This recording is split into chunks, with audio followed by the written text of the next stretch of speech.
I'd like to call up Marvin Jeffcoat.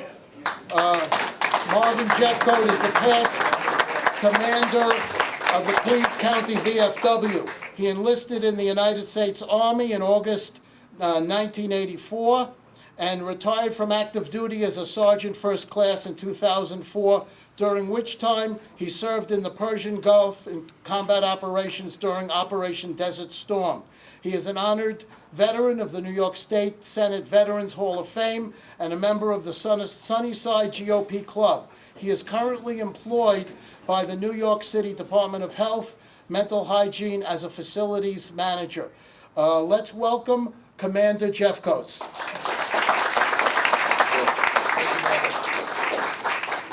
Good evening, everybody. I'm glad that Phil did the introductions, because that way, if I leave anybody out, it's his fault. So thanks, Phil.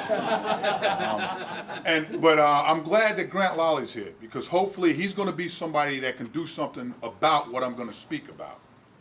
All right. So we're gonna all get behind Grant and get him elected, so that he can take our message to Washington, D.C. and make sure we get back to the principles that made this country great. And when you look at the current VA scandal, it's endemic. It's a systemic problem, and it's why our veterans are dying when they come home from the battlefield. And what I'm talking about are three things that every politician should keep in mind and every citizen should respect. And before I go into those three things, I'm gonna say something I said last night. Every politician, every elected official, every candidate should have a healthy fear that the people he or she is speaking to are gonna riot if they don't do the right thing. You look at our Second Amendment rights being eroded, ladies and gentlemen, if we lose the Second Amendment, we lose the whole Constitution. So, I don't know where you stand on firearms, but it's not a privilege that you use to go out and hunt with. It's for you to keep the government in check. That's exactly why it was put in there. I understand we have some Federalists. That's exactly why it's in there. And in this state, in this city, it's sad that I'm a combat veteran. I could probably teach a lot of people in the NYPD how to not only handle a weapon safely, but to hit what you're shooting at. But I got to go through an arduous process just to get a premise permit. That's just wrong. But to get back on topic, the three things that our elected officials are not doing that we're going to ensure in the Queens County GOP, and I'm sure you're with me, because we're going to start from the grassroots up. We're going to select candidates, and we're going to tell them, you have to respect, you have to have fidelity to the Constitution. You have to believe in a strong national defense, and that starts from the streets of your neighborhood throughout the rest of the world. And you have to believe in the principles of economic prosperity, life, liberty, and the way it was originally written, the pursuit of property. That's your personal right. The government has to get out of our lives. However, when the government does have a charge, they have to meet it. Article 1, Section 8 of the U.S. Constitution says the government will provide for needful things. They failed to do that, but they've created all these welfare programs and domestic spending that need to be eliminated, because they take the focus off of the needful things we need, like a strong military. You look at the so-called Clinton peace dividend, that's another reason why we're in the shape we're in. And our Army, Navy, Air Force, Marine, and Coast Guard has been reduced to a pre-World War II size. I don't know if you ladies and gentlemen know what that means, but we're very vulnerable right now. And in the boot, we don't have the infrastructure to take care of our men and women when they come home from the battlefield, and that's why you have the tragedy that we had out in Phoenix. That's why you have 40 veterans die waiting to see a doctor. And then you have the VA lying about it. Because when you have a situation where elected officials don't have fidelity to the Constitution, they don't believe in national defense, and they don't believe in economic prosperity, when they don't envision all those things and they don't operate that way, you have a lack of accountability. And what happens is the game is rigged to cheat. And the good folks burn out or they quit and they leave. And then inefficiency and incompetence takes over. And that's exactly what's happening in the VA today, and bless you, Leanne, and throughout our government. That's a direct result of the Clinton peace dividend. The end result is an inefficient delivery of service. And we've got to stop that. We've got to start holding these people accountable.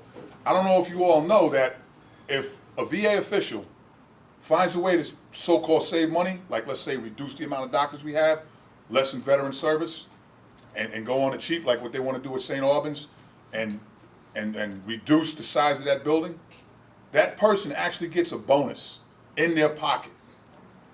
I mean, that's an invitation to theft and graft. That's got to end.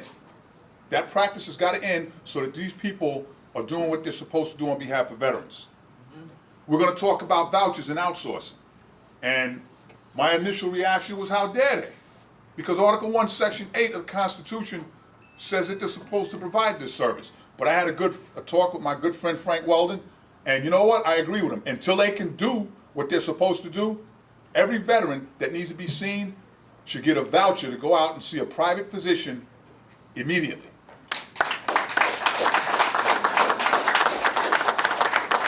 The competition that we're going to face is an inadequate Army and an inefficient VA.